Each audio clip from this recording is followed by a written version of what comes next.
নামাজ সম্পর্কে একটি গুরুত্বপূর্ণ হাদিস। বিসমিল্লাহির রহমানির রহিম। হযরত জুনদুব কসরি রাদিয়াল্লাহু তাআলা আনহু হতে বর্ণিত আছে যে রাসূলুল্লাহ সাল্লাল্লাহু আলাইহি ওয়াসাল্লাম ইরশাদ করিয়াছেন, যে ব্যক্তি ফজরের নামাজ আদায় করে সে আল্লাহ তাআলার হেফাজতে আসিয়া যায়, অতএব তাহাকে কষ্ট দিও না এবং এই ব্যাপারে সতর্ক থাকিও যে আল্লাহ তাআলা যাহাকে আপন হেফাজতে লইয়াছেন তাহাকে কষ্ট দেওয়ার কারণে তিনি যেন তোমার নিকট কোনো জিনিসের দাবি না করিয়া বসেন।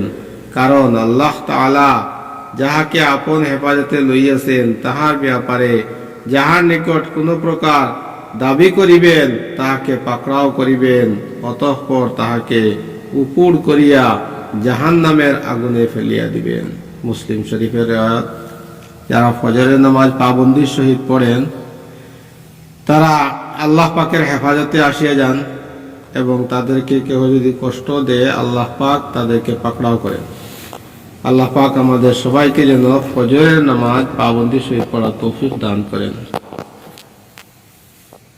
হযরত মুসলিম ইবনে হারিস তামিমি রাদিয়াল্লাহু তাআলা আনহু বলেন, রাসূলুল্লাহ সাল্লাল্লাহু আলাইহি ওয়াসাল্লাম আমাকে চুপে চুপে বললেন, যখন তুমি মাগরিবের নামাজ হইতে ফারিগ হইয়া যাও তখন 7 বার এই দোয়া পড়িয়া লও, আল্লাহুম্মা আজিরনি মিনান নার, আল্লাহুম্মা আজিরনি মিনান নার, আল্লাহুম্মা আজিরনি মিনান নার। 7 বার এই দোয়াটি পড়িলে, আয় আল্লাহ আমাকে দুজখ হইতে নিরাপদ রাখিও। যদি তুমি ইহা 7 বার পড়িয়া লও আর সেই রাত্রে তোমার মৃত্যু আসিয়া যায় তবে দুজখ হইতে নিরাপদ থাকিবে। সুবহানাল্লাহ, সুবহানাল্লাহ। যদি এই দোয়া 7 বার ফজরের নামাজের পর পড়িয়া লও আর সেই দিন তোমার মৃত্যু আসিয়া যায় তবে দুজখ হইতে নিরাপদ থাকিবে। আবু দাউদ শরীফের রিওয়ায়াত। হযরত রাসূলুল্লাহ সাল্লাল্লাহু আলাইহি ওয়াসাল্লাম চুপি চুপি এই জন্য বলিয়াছেন যেন শ্রোতার মনে উহার গুরুত্ব পয়দা হয়। আবু দাউদ শরীফের রিওয়ায়াত। হযরত উম্মে ফারওয়াহ রাদিয়াল্লাহু তাআলা আনহু বলেন, রাসূলুল্লাহ সাল্লাল্লাহু আলাইহি ওয়াসাল্লাম জিজ্ঞাসা করা হইল, সবচেয়ে উত্তম আমল কি? তিনি ইরশাদ করিলেন, ওয়াক্তের শুরুতে নামাজ আদায় করা, অর্থাৎ আউয়াল ওয়াক্তে। হযরত আলী রাদিয়াল্লাহু তাআলা আনহু হইতে বর্ণিত আছে যে রাসূলুল্লাহ সাল্লাল্লাহু আলাইহি ওয়াসাল্লাম ইরশাদ করিয়াছেন, হে কোরআনওয়ালাগণ, অর্থাৎ হে মুসলমানগণ, তোমরা বিতির নামাজ পড়িও, কারণ আল্লাহ তাআলার বিতির অর্থাৎ বেজুড়, অতএব তিনি বিতির পড়াকে পছন্দ করেন। আবু দাউদ শরীফ। ফায়দা: বিতির বেজুড় সংখ্যাকে বলা হয়। আল্লাহ তাআলা বিতির হওয়ার অর্থ হইল তাহার সমকক্ষে কেহ নাই। বিতির পড়াকে পছন্দ করার কারণ ইহাই যে এই নামাজের রাকাত বেজুড়। হযরত খারেজা ইবনে হুযায়ফা রাদিয়াল্লাহু তাআলা আনহু হইতে বর্ণিত আছে যে একদিন রাসূলুল্লাহ সাল্লাল্লাহু আলাইহি ওয়াসাল্লাম আমাদের নিকট আসিলেন এবং ইরশাদ করিলেন যে আল্লাহ তাআলা আর একটি নামাজ তোমাদিগকে দান করিয়াছেন, যাহা তোমাদের লাল বর্ণের উটের পাল হইতেও উত্তম, আর তাহা বিতিরের নামাজ। আল্লাহ তাআলা তোমাদের জন্য উহা আদায়ের সময় এশার নামাজের পর হইতে ফজর পর্যন্ত নির্ধারণ করিয়াছেন। আবু দাউদ শরীফের রিওয়ায়াত। আরবদের নিকট লাল বর্ণের উট অত্যন্ত মূল্যবান সম্পদ মনে করা হইত, তাই এখানে লাল বর্ণের উটের কথা বলা হইয়াছে। তাবারানী শরীফের রিওয়ায়াত আর একটি। হযরত আবু দারদা রাদিয়াল্লাহু তাআলা আনহু বলেন, আমাকে আমার হাবিব সাল্লাল্লাহু আলাইহি ওয়াসাল্লাম 3 বিষয়ের ওসিয়ত করিয়াছেন। প্রত্যেক মাসে 3 দিন রোজা রাখা, শুইবার আগে বিতির পড়িয়া লওয়া এবং ফরজের 2 রাকাত সুন্নত আদায় করা। ফজরের 2 রাকাত সুন্নত আদায় করা। যাহাদের রাত্রে উঠার অভ্যাস আছে তাহাদের জন্য রাত্রে তাহাজ্জুদের সময় উঠিয়া বিতির পড়া উত্তম।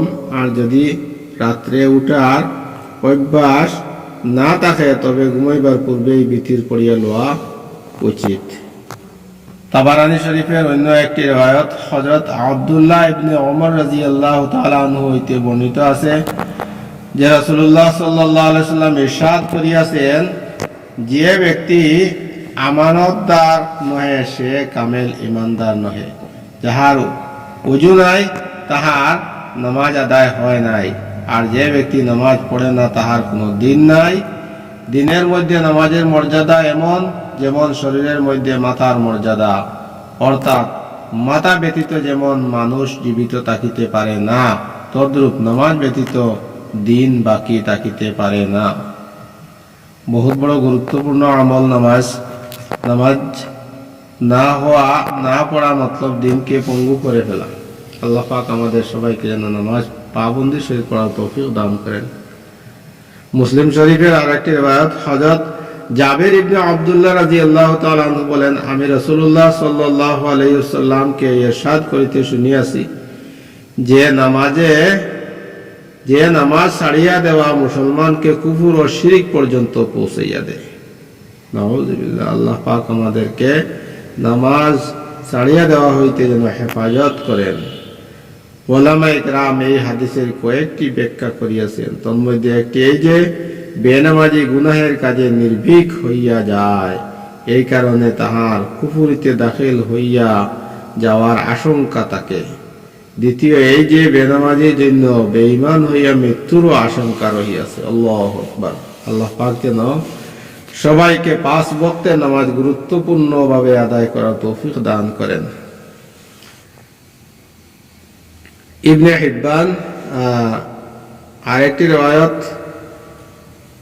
যে একটা ইবনে হিব্বান শরীফের রিওয়ায়াত হযরত ইবনে আব্বাস রাদিয়াল্লাহু তাআলা আনহু হইতে বর্ণিত আছে যে রাসূলুল্লাহ সাল্লাল্লাহু আলাইহি ওয়াসাল্লাম ইরশাদ করিয়াছেন, যে ব্যক্তি নামাজ ছাড়িয়া দেয় সে আল্লাহর সহিত এমন ভাবে সাক্ষাৎ করিবে যে আল্লাহ তাআলা তাহার প্রতি অত্যধিক নারাজ থাকিবেন। ইয়া আল্লাহ। ইবনে হিব্বান শরীফের আরেকটি রিওয়ায়াত হযরত নওফল ইবনে মুআবিয়া রাদিয়াল্লাহু তাআলা আনহু হইতে বর্ণিত আছে যে রাসূলুল্লাহ সাল্লাল্লাহু আলাইহি সাল্লাম ইরশাদ করিয়াছেন, যাহার এক ওয়াক্ত নামাজ ছুটিয়া গেল তাহার যেন ঘর বাড়ি পরিবার পরিজন ও মাল দৌলত সবই ছিনাইয়া লইয়া যাওয়া হইল।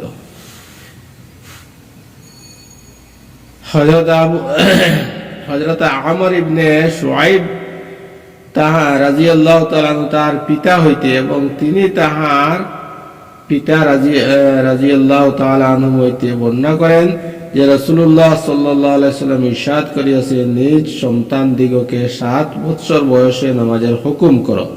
10 বৎসর নামাজ না পড়িলে তাহাদেরকে মারধর এবং এই বয়সে ভাই বোনের বিছানাও পৃথক করিয়া দাও।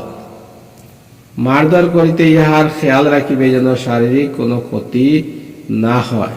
আবু দাউদ শরীফের রিওয়ায়াত।